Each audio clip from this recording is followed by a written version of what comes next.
Portugal.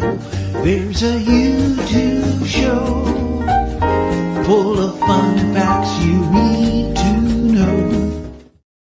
Hola, bon dia, alegria. Munson here with the Good Morning Portugal show, the live stream, the podcast, and the Portugal Club, where we will go to get a few prompts for a few things that I'd like to bring to your attention this morning. How are you doing? I think Jackie is here and landed on the Iberian Peninsula. Let's check in with the Gumpers this morning. How are you doing?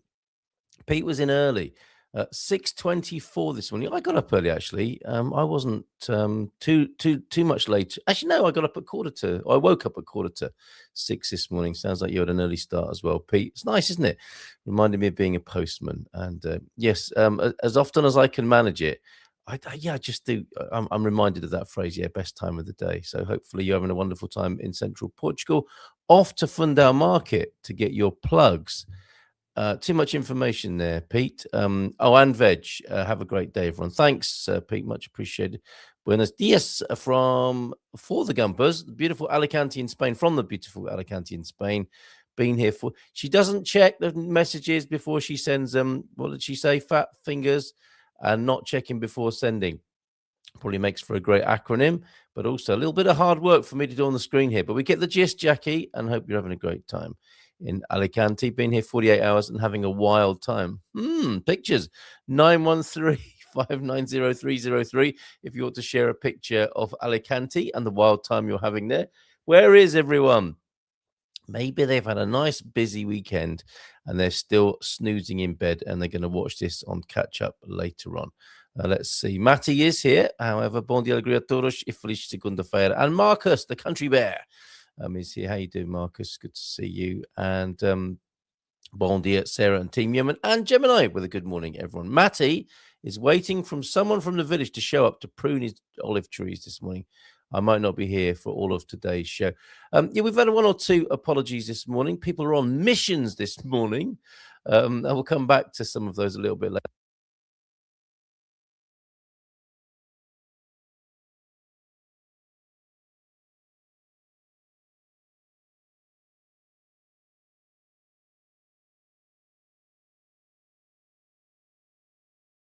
Now, yeah, a loss of sound, a sudden loss of sound, and some strange sounds coming from the audio card. But I think we're okay now. Let me know if that's not the case, and I'll have a quick panic. Is it better now, though, Matty? That's what I want to know from you. Let me just have a quick look and see for myself there. 1 2 1 2. Oh, we're on the Logitech or on the not so great microphone. But I think that will do it now. I think we're okay. I think we're back in business. So let me know. Mike's just popped in as well. Yeah, and I should have got out of the bucket now, Matty. And I am back on this one. Hope that wasn't too loud for you. Should be better now by the time it streams through to you. Thank you very much. Top producer T-Duck, not here, it would appear this morning, but Matty's stepping into that role. And John's just here as well. Bon dia, Portugal. Very strange picture on 913-590-303 over the weekend. Wow.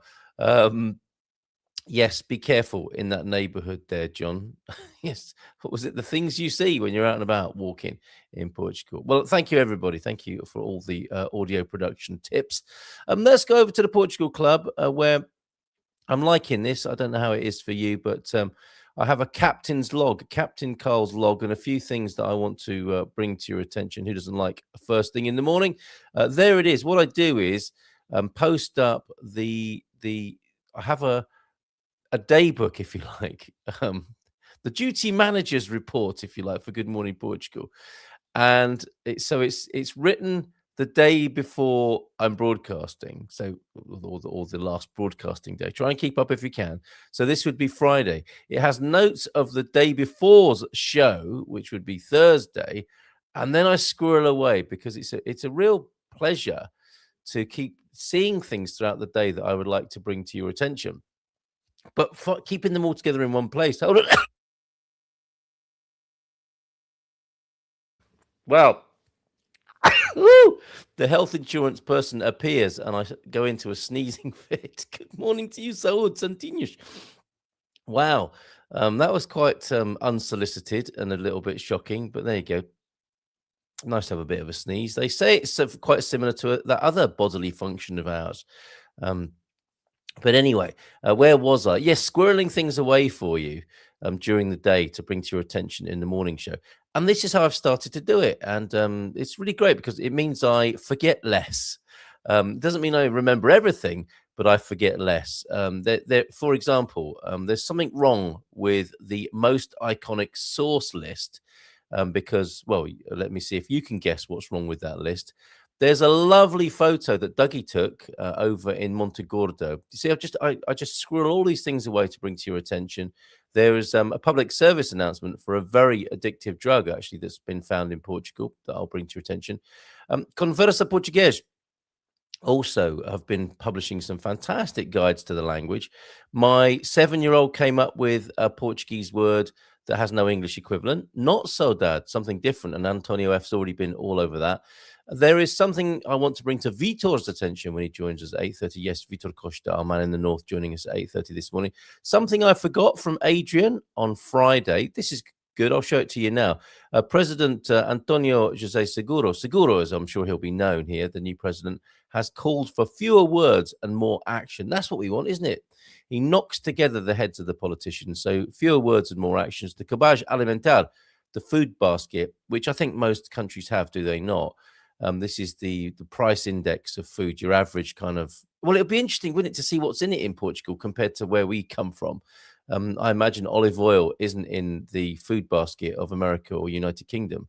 Olive oil, of course, you only used to be able to buy that in a chemist back in the day in the UK until the 80s or 90s. Before that, it was medical. It was a medical intervention that you put in your ear with a bit of cotton wool. But yeah, there'll be things on chorizo. There'll be things on the Portuguese cabage alimentar food basket that we won't have from where we're from. But apparently, it's at its highest price ever. Now, I suppose you'd expect that with the general course of inflation, and everything starts at zero and grows, doesn't it? But is it unnecessarily high? Is there anything that can be done about that? And thank you, Mr. President, Portugal's supreme leader, for bringing that to our attention. Actually, there was a thought I wanted to share with you, and before I forget, this is one thing that isn't on this list.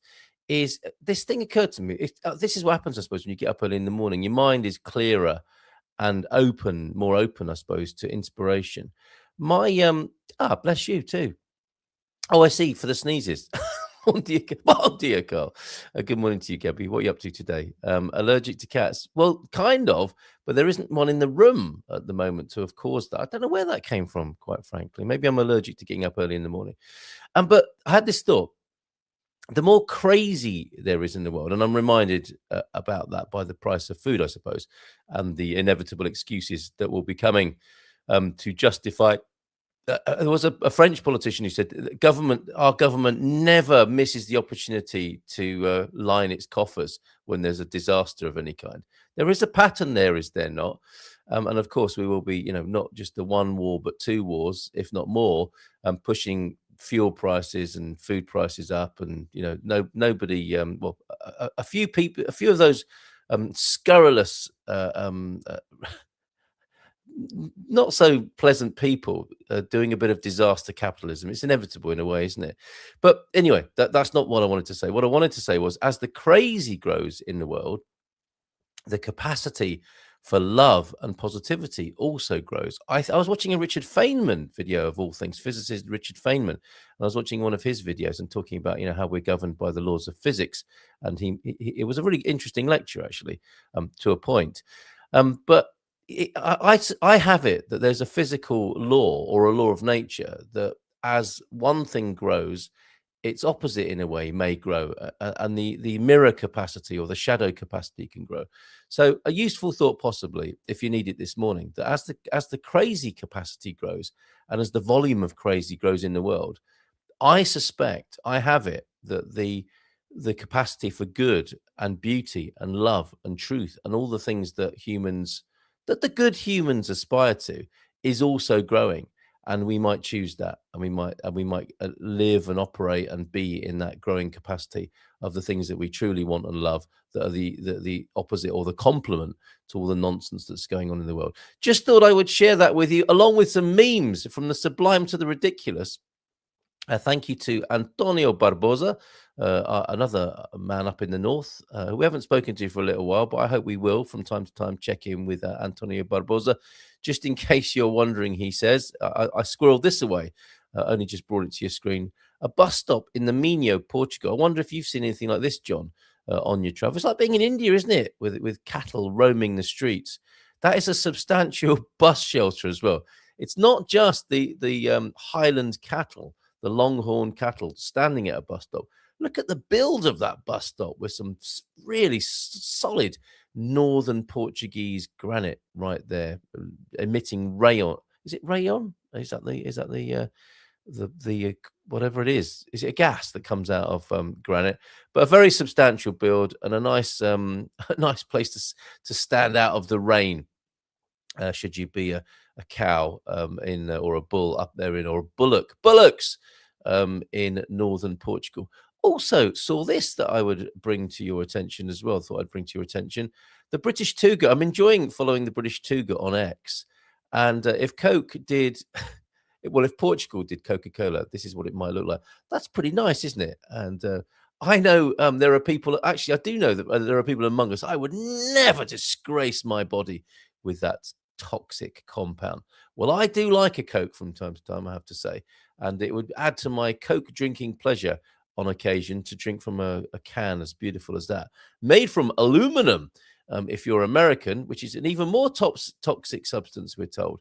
But yeah, the occasional can of soda pop on a hot day, don't mind that at all. Slice of lemon, some ice, and look at that, absolutely beautifully rendered. I don't know if that's a real thing, if it ever happened in Portugal, or if that's an AI generated thing. So hard to tell these days. And tonight, yeah, just while we're in among the memes and images and thumbnails, tonight at 7:30, the Real Estate Rumble continues with me and Ben Austin. My listing is better than his. Yeah, I've got a cracker tonight. Thank you, Matty. I thought that might provoke a little bit of Coke backlash there. Best rust remover for Chrome. Yeah, exactly.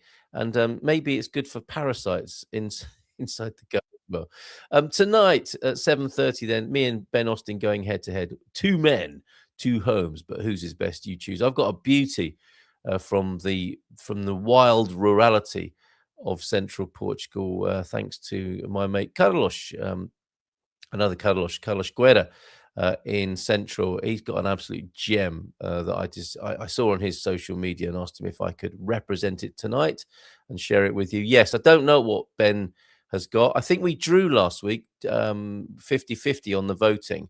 I don't think anybody got the edge on that. His swanky Cascais residence and my effort last week, two apiece. When we were live, join us and vote this evening. So 50-50 so far.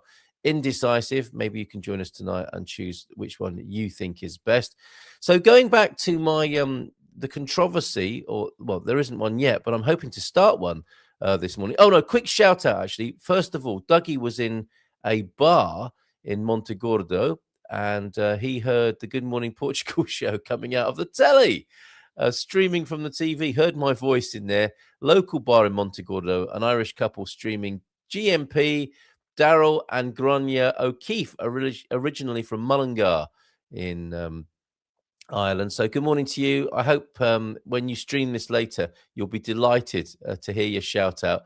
Daryl and Grania O'Keefe, originally from Mullingar, running a bar in Montegordo now. So lots of love to you both. And yeah, all the best with your endeavour over there, right next to Spain on Portugal's Western Algarve. Really lovely to have received that message from Dougie. And thank you for streaming the Good Morning Portugal show in your bar. Right. Do you have ketchup in your bar there, Daryl and Grania? Look at these. I won't read them all. But obviously, in ketchup, it's thought that again, another rust remover, I believe. You can clean up your chrome with ketchup, with the acid in it. It's tomato acid, plenty of sugar in there as well, of course. Most iconic sauce from each country. Ketchup in the US, mayonnaise in France, and of course, there will be people who say that's nonsense. There's no way that soy sauce is the top sauce in Japan. Others that will say, well, there's actually many kinds of soy sauce. It's true to a point. Mint chutney, raita, I think you would call that, would you not? Raita in India.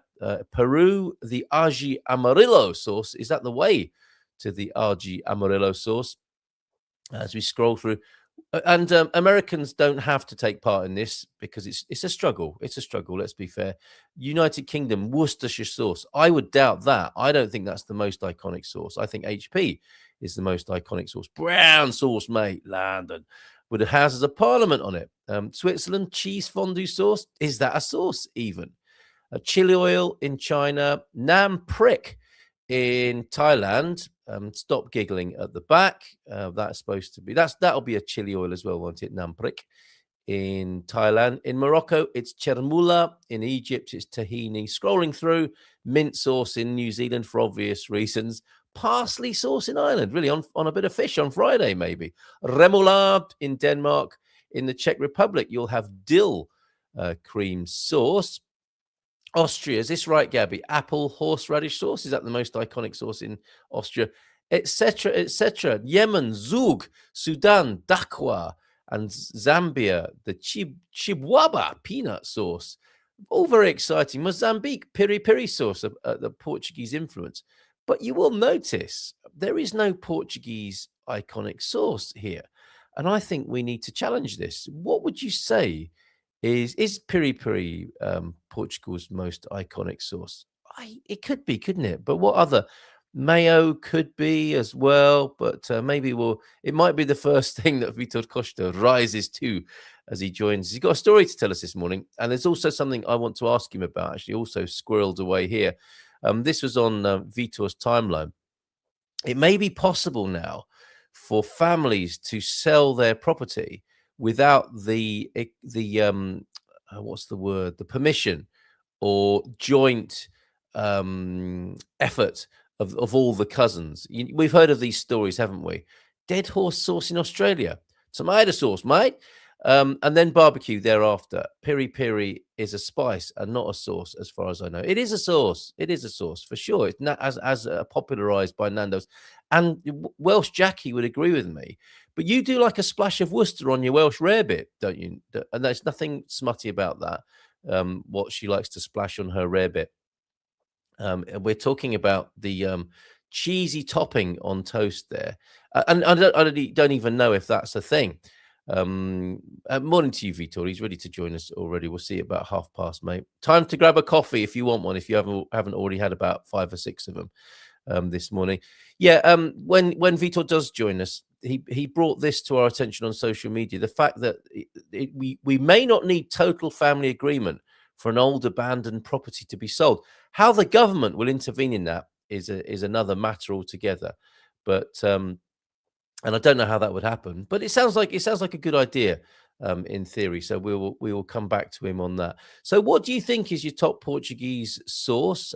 Talking of Portuguese iconography and a drug warning here. The war on drugs continues over on X. Neuro Blues posting, if you're in Portugal, be very careful of this extremely dangerous drug. If you're listening on the podcast, the visual I'm showing on the show this morning is of a beautiful tray. And I experienced this myself yesterday in Pingados. Mrs. M can't say that we don't celebrate British Mother's Day in style. We took her out for breakfast to, of all places, Pingados yesterday. It was really nice, actually, and they have a gourmet pastel de nata in there. I didn't think the custard was that brilliant. The pastry was superb, but the custard had a kind of arroz doce consistency to it, which was nice. It was nice enough, but it wasn't the runny kind of custard, the warm and runny custard that I prefer. And maybe we can ask Vitor about this as well. How do you ask for one of the darker, browner ones? I'm sure you can, was it mais castanha? More brown, please, or are you going to end up with something completely different if you do something crazy like that? But yeah, be very careful with the pastel de natas, according to Neuro Blues, if you're over here in Portugal. Public service announcement: the war on drugs continues. Yeah, be careful out there, kids. and some lovely Portuguese vocabulary for you, how to end conversations in Portuguese. Not an easy thing to do, but sometimes merciful if you're struggling with your vocabulary and language. Here's a few for you. Bom, tenho de ir. Well, I have to go. That sounds very British, doesn't it? Well, dear, we should really think about going. And that's about 30 minutes before you actually go. Vou andando. This, I remember, andando is a great word, as brought into my consciousness by Vitor and Maria from their language course, that you can see in the back office of the Portugal Club, and then speak Portuguese with Vitor and Maria. Andando. Vou andando. I should get going. Então vá. Logo, right then. See, isn't that nice? Right then. That also sounds very British, doesn't it? As is prompt. Ficamos assim. All right then. That's fine. It's settled. Ficamos assim. Gostei de falar contigo, mas tenho de ir. It was nice talking to you, but I have to go. This is a good meme, isn't it? This is great. And thank you to Conversa Português for this. Bem, always good to throw into the conversation. Bem, não te roubo mais tempo. No, I won't take up any more of your time. Maybe we'll use one of these today when we say goodbye. But isn't that nice? And if you want to be reminded of that and want to pick up on some of those, like a bom tenho de ir, ou vou andando, então vá, até logo. Pronto, ficamos assim. Gostei de falar contigo, mas tenho de ir. Bem, não te roubo mais tempo. They're all yours, courtesy of Conversa Português over at the Portugal Club. Staying with words, and you'll see, I hope you can still see this on your screen. My 7-year-old came to me, what's a Portuguese word that doesn't have an English equivalent, Dad? I've got one. Well, I'm thinking of saudade. It's always thought to be the Portuguese word, sensation, vibe, that doesn't have an equivalent outside of Portuguese. We can kind of point to it and we can sense it, but we don't have our own equivalent outside of Portugal. It wasn't saudade, it was pesamanteiro, and he was quite amused by this. A pesamanteiro, apparently, is somebody who goes to a funeral just for the food. You know who you are. Sneaks in at the back and then goes to the buffet when everyone goes to the village hall or the cafe or whatever, just at the funeral for the food, the pesamenteiro. And Antonio F chipping in. He didn't know that one. When you get something past Antonio F like that, Antonio, if you're watching, please come to San Martino de Porto soon. We must have a long overdue lunch. It's the very least I can do for you. Come over to San Martino de Porto one lunchtime, if you will. It'd be my pleasure to share lunch with you and thank you in person for all of these. Another version of that, apparently, is carpideira. So you can imagine it, can't you? In the villages, someone who's got their black suit or dress ready and veil, even the whole lot, ready to go to a funeral where they just very vaguely know the deceased, but just to get along to the buffet soon afterwards. So for all you conscious consumers, a little bird told me this morning, if you're a Continent app holder, you can get 15% off today from the 16th to the 22nd of March. There's a code to use, but I think you're going to need the app as well to get 50. That's a pretty considerable discount, isn't it? What with food prices going up and the Portuguese food basket being at the highest it's ever been, and the president wanting something done about it. This is something you can do about it. Get 15% off your purchases at Continent. And there are great times to go to Continent, aren't there? And Pingo, for that matter, where especially meat gets cheaper at certain times of day. I think typically, as in all countries around the world, people are quite herdal. Is that the right word? H-E-R-D. They're quite herd-like in their shopping habits. So they tend to pile into the supermarket at a similar sort of time. If you go at other times, you might get yourself a bargain, as we did yesterday. And the day before. Yes, Continent, rocking up at Continent in Alcobaça. I think that was on Friday at an odd time and getting a bargain. And then same thing. And that was steak. And then yesterday, some really nice lamb skewers from Pingados yesterday that no one else seems to like. Chuck them on the hot plate. Very nice. And I tried to make rostis. Matty, you'll know what they are. Grated potato and cabbage and garlic and seasoning, and then fried them up on the hot plate, on the griddle. We've got this hot plate from, I think it must have been from the middle aisle at Lidl or Aldi. And it's a hot plate that sits in the middle. Is that like a hibachi? I don't know. All cultures seem to have one like that. Ours is electric plug-in, so it's not too smoky in the living room. But yeah, great. And we tried to make rostis on there, but we're still scraping off the residue. Anyone want a really crunchy hash brown? It didn't work out quite as planned, but it was still pretty tasty. Shalay. Okay, is that another greeting to say goodbye with there? Or is that another name for somebody at a funeral who only pops there for the food? Right. So all of that is at the. If you want to see any of that later on, that's all available. I don't think you need to sign up anymore. You can just get straight into the Portugal Club for any of that might have taken your fancy. Squirreling everything away in one place, so it needn't get lost. There you go. There's the link in the chat. Let's have a chat with. Well, let's see what you've got in the chat, and we'll go to Vitor straight afterwards. Is a condiment a sauce? Oh, okay, yeah, fair enough. Back to comments about Coca-Cola as well and cat allergies. I do have a cat allergy. I was looking through my picture deck. This sort of thing, this is what makes a man allergic to cats. Just minding his own business in the bath, and then a cat jumps onto his face right there. You probably didn't want to see that this morning, and nor do I. So I'm going to get rid of that bad memories associated with that situation right there. Source controversy. Have we got any this morning? Hold on a minute. I'm trying to scroll back to where we were. Yes, I'm on a mission today also. Quite a few people doing chores this morning. After Guy's walk, I'm off to obtain a pressure washer and put it to good use. Tidying up our garden walls is definitely a top 10 Portuguese activity. Am I right? Yes, the sound of jet washing, strimming, wood cutting, dogs barking in the distance, church bells. Yeah, the old jet washer, definitely. Very Portuguese there, John. It's knowing when to stop with a jet washer. Many men don't know when to stop. Same with strimming. Talking about prices. The coffee in my local cafe is now at 90 cents.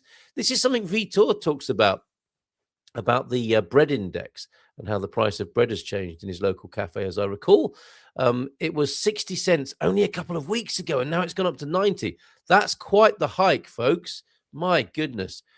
Bom dia todos. And the trouble with that is that will drive people more, won't it, to the likes of the supermarkets who can afford to give you a cafe nata deal for 90 cents or $1.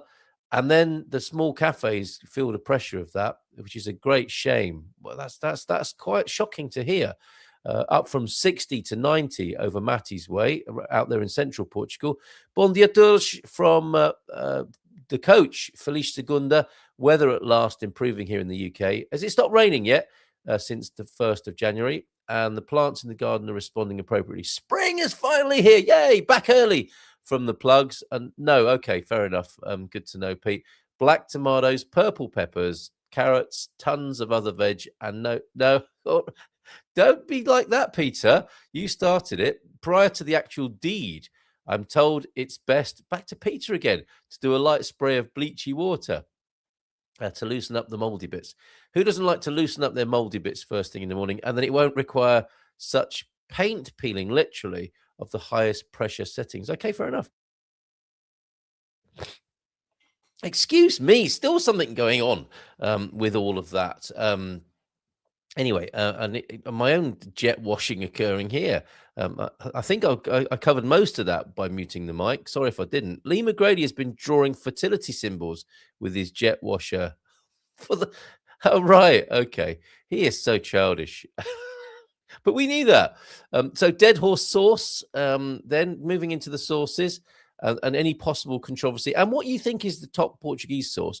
Piri piri is a spice and not a sauce as far as I know. Well, I think it is a sauce. It is both, actually. It is both, isn't it? Ugh, no rarebit for me. I don't like cheese. All right. Portugal is a country that often needs sauces. Mind you, we had some amazing piquant that was just great without last week. Okay, I know you are a rarebit, even though you don't like eating it. You're a rarebit on your own right, for sure. Ooh, I love rarebits. Rarebit, stout, cheese, Worcester sauce. What's not to like? Worcester or Worcestershire, and Welsh Rarebit Day is on my birthday too, says Pete. He likes a little bit of cheesy bread. If you're a Southern American, says Sarah, Duke's mayonnaise is the iconic sauce. Yeah, I'm sure in the United States it'll vary state to state, maybe even from town to town, right? We can get grits here grits. What's that about? But visitors frequently show up with a bottle of Dukes. Splash some Dukes on my grits. Controversy is another good example of controversy and controversy. Different emphasis on the syllables. Emphasis. Why for? Stay tuned. Is a condiment a sauce? Well, fair enough. Chile, is that a sauce? Chile, is that like derived from Chile? This pronunciation difference arises from historical shifts in language, specifically with American English maintaining older English speech patterns and a rhotic pronounced r sound. Okay, 15% in-store credit. Is there a catch to Continent's offer, I wonder? We'll find out from Vitor in just a moment. While British English evolved to favour second syllable stress and not rhotic patterns. And then you have to learn something again differently, don't you? With the emphasis on the penultimate syllable, I believe, here in Portugal as well, if that's the right way to express that. Chulé is a word unique to Portuguese. Oh, another one. Okay, so there's a book of these then. Words unique to Portuguese. The one about the people turning up at the funeral just for the food. Saudade and Chulé. He can explain that for us now. Let's bring him onto the screen. Olá, bom dia! Tudo bem? Olá, bom dia, está tudo bem? Well, quite a few things to go at this morning, Vitor. Are you well? And are the family well? Yeah. We're doing good. Baby time, as you can imagine, but he's growing up. He can grab his feet, and life keeps lifing. That's a great moment, isn't it? When a baby goes, "What are those?" Oh, I can feel that when I grab my feet. How fantastic! Small steps. Yeah, baby steps, literally. So, you may want to pick up on a few things we've been talking about already this morning. But what is Chulé then? Wouldn't it be wonderful if that was a kind of sauce? I don't think it is. I mean, I guess if you're into that, Chulé is actually the name of the bad smell your feet give off. No. Yes. As far as I know, Portugal is the only language with a specific word for that. And we pronounce it Chulé, do we? Chulé. Chulé. Chulé. Oh dear. Okay. All right. Yep. Well, there you go. Let's forget about that. I think every other language basically calls it smell of the feet or something along those lines. It does. And from the language that talks about the fingers of the feet, you might expect that here in Portugal. No, but it's the simple Chulé will take you a long way with that sort of thing. Olá, bom dia, Malta. Off out this glorious day. It's a beautiful spring day, it would appear, here in Portugal, certainly in Andeiro's part of it. The Aveiro cycling group are off and out. Great to see you, Andeiro. We will come. Oh, piri piri is a spice and a sauce, just like tomato is also a fruit and a sauce. Yes. So on this matter of Portuguese sauces, then, it's not in that list, and I was surprised to see that. What would you say is the top sauce here, Vitor? Well, I haven't tried a lot of sauces yet, but I will say that the last one that I bought to try out, I really like. I never liked hot sauces just because they burn. I like the flavor of them too. Yes. And yes, so yes. this is one that. Oh my goodness! Thank I've you been for liking a grabbing lot. that. Okay, Sakana. So And sakana basically means. I guess it's kind of a swear. It means kind of bastard. But, does it? But as an insult, it's more the sakana is more the insult version of bastard and not like the Oh yes, the status of the literal child. definition. Yes. So yeah. it's basically meant to imply that it's really hot and you're gonna be you bet. Why are you burning me like this? Yes. That being said, I don't find it super spicy, even though it's supposedly super duper spicy. But then again, since I started learning Chinese, I developed a weird resistance to hot stuff, and I don't know why. So, really, just try it out. Speaking Chinese, making the shapes. I don't know if it's a correlation or a causation. I just know that's roughly when it started. That's brilliant. I'd like to think that when you start speaking Chinese, your tolerance for chili goes up, which you might need. That would be awesome, yes. It would work. Maybe it's what you do with the vocal cords or something to do off the weird sounds. That's brilliant. It could be a whole pain relief technique. Learning to speak Chinese you can have surgery whilst just having acupuncture and no anesthesia. Fair enough. Yeah, there you go. Yeah, there you go. So, no obvious Portuguese sauce then. I mean, custard sauce is not a thing, I don't think. I mean, I guess piri piri in general, right? Peri I peri. Let's think go with this is based. This is based on piri piri.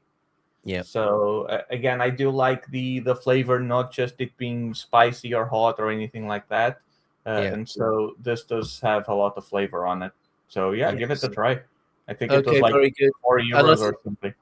we are seeing more and more of these. You could use your continent discount if you go to a Portuguese supermarket. You're going to see so many sauces.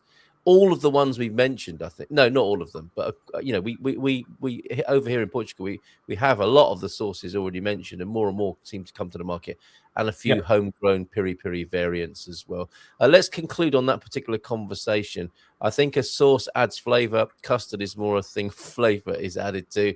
In the US, custard is sort of dessert your grandmother might have made. Same in UK. Very lumpy often as well.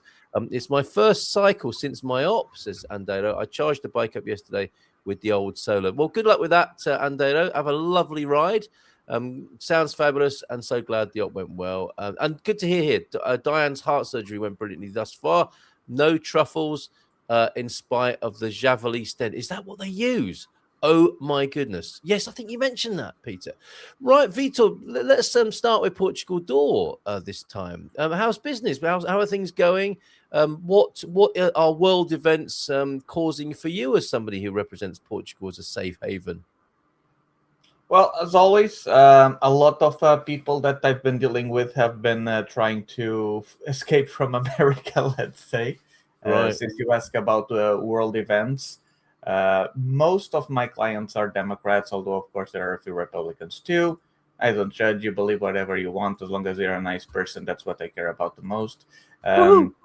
In terms of the business itself, yeah, it's been going okay. Apparently, some of the clients that I helped, they really think I don't know. I'm some kind of deity on earth that is that made everything possible for them. So they've been glazing me all over the groups, and I've been having some people reach Perfect. out. Which Yes. honestly, it's kind of like the way that I would prefer of doing business. Really, I have this Yes. weird thing about trying to sell or promote my services. Like I don't want to tell people to come to Portugal. I prefer that people who want to come to Portugal or thinking about coming to Portugal talk to me so that I can maybe provide them help or assistance if that makes sense, right? Yeah. Absolutely Um, makes sense. Yeah. so yeah, it's been going good in that regard. A few people on the pipeline, and keeps things keep progressing. So on that note, And a nice turnaround because we have had conversations like previously where some people have not been so enamored with some of the things you've said online and have taken offense and I think it even prompted a second YouTube channel for you. It would appear that's calmed down a bit and we're back to the business of representing a fabulous culture and you helping people to enter it. all right. I mean, it's calming down. Maybe it just means that I haven't been making enough content, right? Because I'm sure you probably get some hate comments as well. The thing that I find the weirdest is that there are people who decide to, they're so like politically obsessed in their own little corner Yes. that if they see someone who they think in some way, shape, or form does not 100% represent their side, their solution is to try and cause as much personal and financial harm as possible. Yes. I have had one time a client referral who came to me, right, to help find a place for them to live.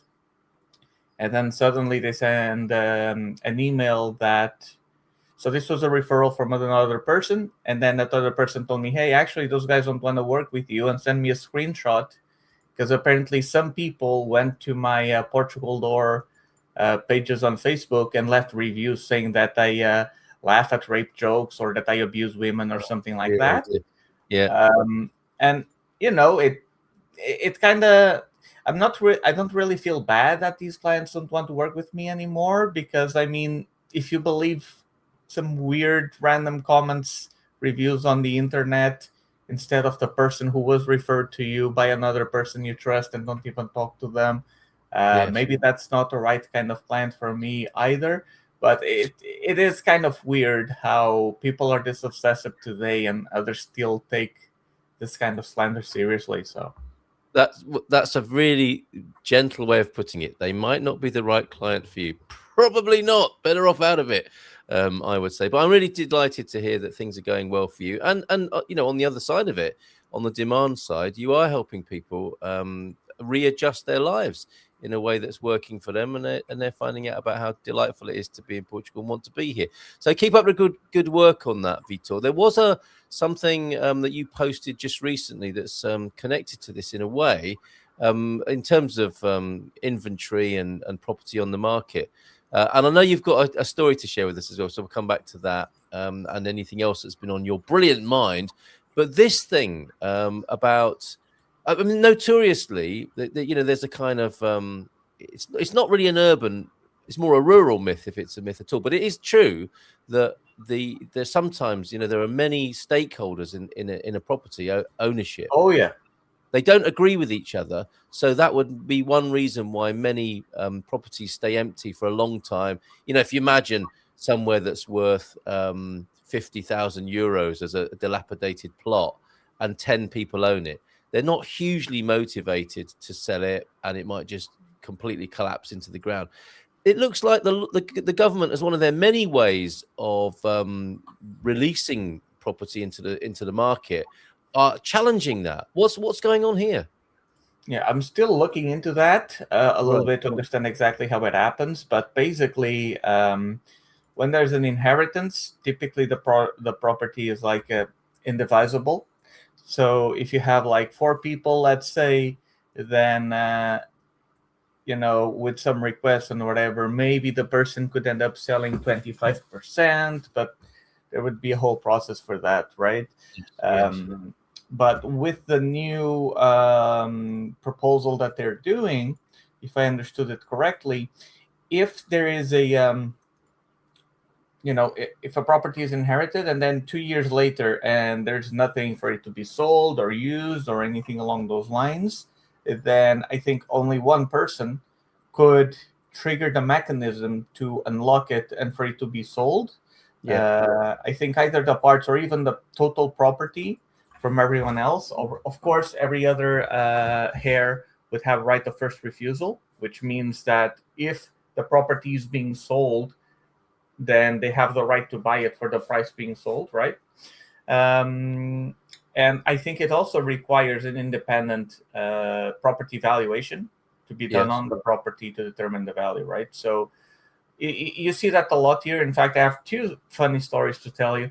But you see that all the time. You drive across the countryside, especially. You see tons of abandoned buildings, properties, Yeah. homes that are like half built. And I suspect that many of them are inheritances. They have like, I don't know, 4, 5, 6, 7 people who inherited the property. And if they don't all get in agreement with selling it, who is going to sell it? And by who, I mean, are you going with an agent? Are you trying to sell on your own? Blah, blah, blah. As well as the price and all of those things in between, then it just stays there, rotting, which kind of sucks to see, right? Of course it does. It's quite a shock to people, I think. Yeah. So, I mean, I always get both sides. This is something that not everybody will be happy, of course, but some people are like, hey, I don't want to sell my parents' home, or I want to keep it. And then, yes, they will have the right to buy it from the other people. But I mean, you still have to come up with the money, right? Yeah. So that may not be viable. But at the end of the day, each person is different. I just think that as a general, like broad for society and rule, this could be a good thing because you start getting less of these abandoned homes as abandoned. Maybe they can go back on the market, circulate. That would obviously increase the supply on the market, so prices could probably stabilize also. But we will see what happens. Where is it at the moment? Is it a proposal? I think something got approved, and now they would be deliberating it and arguing about exactly how the changes would be, if I got that correctly. Okay, and then perhaps it might be one of the president's first sort of pet projects, because someone was telling me that the new president, and it'll be interesting to hear your view of him and how he's doing so far. It's early days, I suppose, but one of his first moves or gestures was to go into the interior to make it clear that he has a fondness for the interior and that the people of the interior wouldn't be forgotten in the way it probably feels like they are sometimes. The storms were a sign of that. The fires always seem to be. And there he was, photographed. One of his very first, outings was to go into rural Portugal, central Portugal, I think it was, maybe northern, and to say, look, I plan to make sure my tenure is inclusive for people, for all people, including the country folk.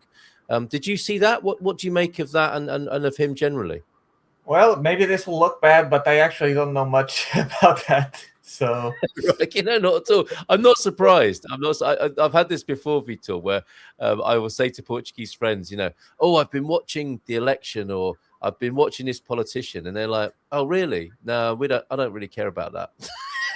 So yeah. it's not I mean, unusual. I'm usually more interested in how the people feel about things, right? Yes.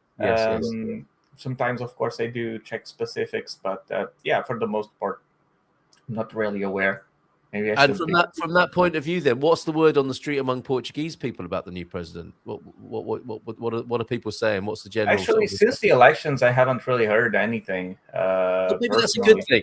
Yeah, no news is good news, perhaps. Again, it's something that I keep telling people who visit or that I show around. I think, and again, I've never been there, but I think one advantage that Portugal maybe has over America, for example, is that, of course, we do have the stupid political arguments on Facebook, left and right and whatever.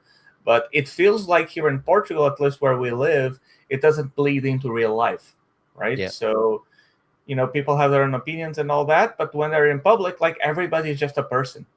Yes. Everybody just going along their life. Hey, do you need help? Hey, good morning, bom dia, boa tarde. And that's kind of how I see it. Yep, it's only politics. Maybe we could sum that up as now, for talking about football, yes, it can get violent. Hell yeah. I'm exaggerating a little bit, but yeah. No, but yes, absolutely. The football, the Fatima, and the Fado, definitely much more important than politics. The three Fs. Okay. It's not we're living proof it's not a myth. Sorry if I get it, Andero. They're living proof of the stranglehold or the quagmire of multiple ownership, and there are nearly 20 people involved. How long has that gone on for, Andero? Oh yeah, I forgot to mention also, because another issue is that, for example, let's say two people pass away, right? And they had 4 kids. So now you have 4 heirs, right? Yeah. But then one of these people passes away, and then maybe it goes to their kids. So now you have 6 heirs, and now all of them need to agree to sell. And maybe one is in France and the other is in Brazil. Yes. And you need to have the approval from those people also in order to sell the original property. Yep, that is what happened. Daniel Reis has mentioned going to a signing in a Portuguese village where there wasn't enough room in the notary or solicitor's office they had to have a procession of people coming in and signing. There were just so many people there. Yeah, and then also the discomfort of people who haven't seen each other, if ever, that too, yes. for decades, and can I have my check, please? And then never seeing each other again after that. That's how it can get, right? Yeah, and another weird thing about Portugal is that people are almost always nice to each other almost all the time. It seems like the one thing that may get people at each other's throats is usually real estate between the family. Yeah, that's something that I never really understood. I've seen so many cases where everybody was fine and happy, everybody had their own house, everything was okay, and then maybe the parents pass away, and because of the discussions, because of the property, now everybody hates each other. Now everybody's constantly snitching on each other because their lawn is 2 centimeters higher than it should be by law, so they report them to the GNR, and then they send them to court. Court rarely happens here in Portugal, but when it does, it's typically between siblings. That's hilarious. Sorry, you're making me laugh here. Oh, talking of lawns, I need to ask you about something. That it probably is a thing where the length of your lawn is governed by law in Portugal. I was trimming my lawn yesterday, not a euphemism, and I suddenly thought to myself, it's Sunday. None of my neighbours mow their lawns in Portugal. Is it against the law? Because most of my neighbours have their No, gardens professionally done, but they never do it on a Sunday. it's probably a "I'll do it eventually" mentality. Oh, okay. But it's just rude of me. That's the worst thing I might have committed is being noisy on a Sunday. Oh, it depends at what time you start, but at least here people just are like, yeah, you know what, it's already early enough for people to do stuff. So I guess it depends on who your Chainsaw neighbors on. are. Yeah, okay, fair enough. My neighbour is the mayor. That's the problem. Oh, But okay. Yeah. we get on pretty well. Excellent news about being able to sell properties without unanimous agreement. That was the phrase I'm looking for. This is a problem with deep roots in the Roman civil law system, going all the way back to the Emperor Justinian. It's not a new thing. This should be done in consultation with the UN's legal standards and reform agency, UNIDROIT. Who knew to produce the best standard of law practicable? New president wants less words and more action. He says, "Well, it's a good start." And my grandfather was the judge as Chief Justice of Singapore and Malaysia. Wow, who decided Japanese occupation compensation on the basis of Roman law on olive oil, using it for black oil, followed globally. Wow, Well then, he's got, yeah. he's got some interesting connections. And yeah, there was a building that quite literally collapsed in Setúbal not long ago. It was in a spiffy neighborhood and had been advertised for $1 million. Somebody paid something, and the sign was gone. Says Sarah there. Well, if my neighbours are using chainsaws at 7 a.m. on a Sunday, mowing the lawn might not be as bad. Okay, fair enough. Sorry, I keep distracting you, Vitor. I think you have a slice of life to share with us, a little No, anecdote. that's okay. That's okay. Those are interesting stories for sure. And yeah, it's crazy how much of our laws and societies and everything is just based on people not wanting to rock the boat, right? Yes, indeed. But Yes. okay, so one of the two stories that I wanted to tell, right? So last week, this is a landlord-tenant situation. Last week, I've been helping a client that he was at a stone cottage in the mountains, but then he was having some mold issues, and so he asked for help to look for another apartment. We found one here in Ponte Lima. He got the lease contract done. All right, and then he moved in. And then he told me, "Hey, I'm going to let the landlord know now that I have a place." And yeah, we left it as that, right? So basically, he had a 3-year lease. It hasn't been 1 year yet. So by law, after the 12 months, which is a third of the contract, he can send advance notice with a 4-month headroom, so he could leave, right? And so what happens is on Friday, I'm driving a person around, right? A gentleman that's here in Portugal. He thinks about buying a home somewhere here next year. So I was driving him around, showing him up on Lima. And then I decide to take him home to Braga instead of him just getting the Uber. And so then I see that this client, he sent me a few messages on WhatsApp because I put the phone mounted on the car thing.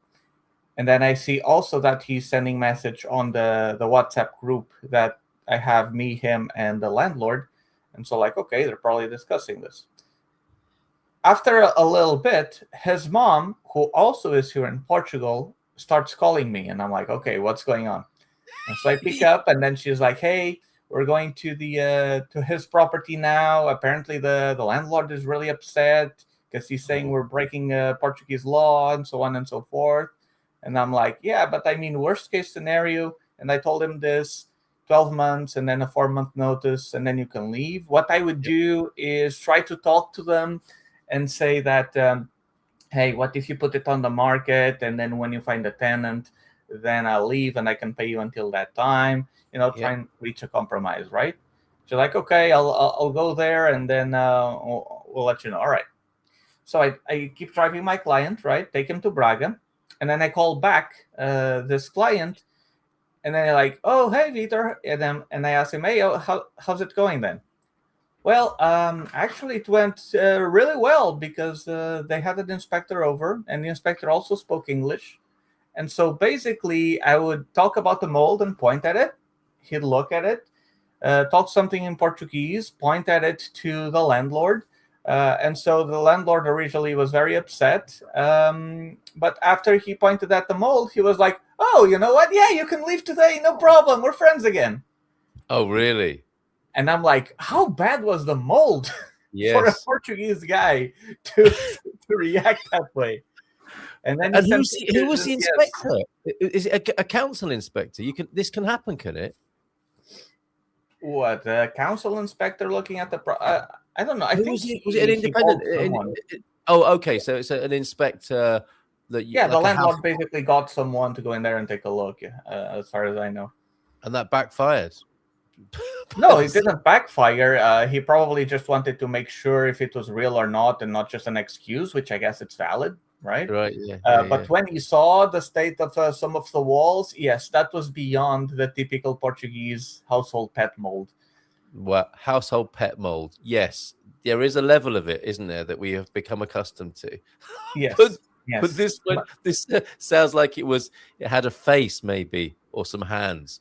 Yes, I have family members where the roof of their bathroom is black, Yes. Oh, originally really? painted white. It's gothic. Yes, Gothic exactly. finish. Well, the things you see. So they've been able to move problem free then into the new place that you found for them. Yeah, exactly. Worst case scenario, he would just have to keep paying for a few months, right? Yes. Yes. But landlord saw it, was a cool dude, and like, yeah, you know what? Yeah, Fair you can play. leave whenever you want. All good, still friends. So yeah. And this reminds me of something you've said before. The important thing is to keep talking, isn't it? Yes. The threat of law and withdrawing and speaking through solicitors goes down really badly, doesn't it? I think in Portugal. No, relationships are everything here in Portugal. Yes. So if you have good relationships, you can get nearly anything done. If Yes. you annoy someone, many of them would rather go bankrupt and just go at it for decades, just so that they don't let you win one over them. Very good. Mold is bad when it screams, "Turn off the lights" when you open a cabinet. Yes, you've got problem. I've got a mouse problem. I've just discovered. I'm going to go to town on when the show finishes. But that's I guess that's another part of. You wouldn't think though, would you? Having 3 cats, I should have a mouse problem. But that's cats for you, kids. It's like kids today, cats today. What are they like? Rubbish, basically. So we'll see what we can do about that. Vitor, anything else for us on this Yes. fine spring day? What you got? Just one other quick story about inheritances. So one day I was talking to a lady that's, the bank solicitor. She signs on behalf of the bank, some of the funniest stories she had. And one time they were selling a property with inheritance, of course. They had a bunch of people there. And when they're there at the date of the deed to sign to sell the property, she had say, "Is everything okay? Did you confirm the amounts?" "Yeah, everything is okay." "All right, perfect. Let's move on." So they're there. They draft the deed. Everybody reads it. Everything seems okay. And then when it comes the time for the last hair to sign, it's like, "I'm not going to sign this." Everybody is shocked, as you can imagine. Yes. And why? Why not? "There's 20 cents missing here." The bang on the table was brilliant. I'm not doing it. The bank lady almost pulled out her wallet and gave him like €2, right? I would have. 20 cents, sorry. Yeah. But then she reminded him, "Hey, you know that we already signed a promissory contract, right? Everything is done. If you do this now, you're going to have to pay double to the buyers of the amount that they gave you." "Yeah, I guess I'll sign it." All right. Yeah, fair. Give me the pen. What was the problem? Was it just a sort of matter of principle then, or something? I don't know what it was, but it should exemplify what usually happens on these types of deals. So I'm leaning more towards this changing the law would probably be a good thing. Yeah, and you're right. People do get funny, don't they? They get irrational and weird. I guess the idea of ownership and money comes in, and they go a bit wonky. with their thinking. Yeah, Right. but that 20 cents was just nonsense. Amazing, isn't it? Amazing. I mean, yeah, and compared to paying double on pulling out on the deal, I think that person very quickly and quite rightly changed their mind. Thank you, Vitor. Find Vitor and Maria at portugaldoor.com if you want some help coming to Portugal. Great to see you as ever, and sending you lots of love and all good things to you and the family up there in Ponte Lima. Is it looking beautiful up there? Have you got spring? Yes, it is. It's very nice. Thank you for asking. Very good. Okay, mate. All the best to you and to all the Gumpers here this morning. We shall see you again tomorrow morning. Oh, where's my outro video go? Yeah, we'll see you again tomorrow morning. Have a great day. You may want to join us tonight for the Real Estate Rumble, where I go head-to-head with Ben Austin. I'll show him mine if he shows me his, and you can decide which is the best property. Thanks, Vitor. Ciao, ciao. Take care, everybody. Bye. In Portugal, there's a YouTube show full of fun facts you need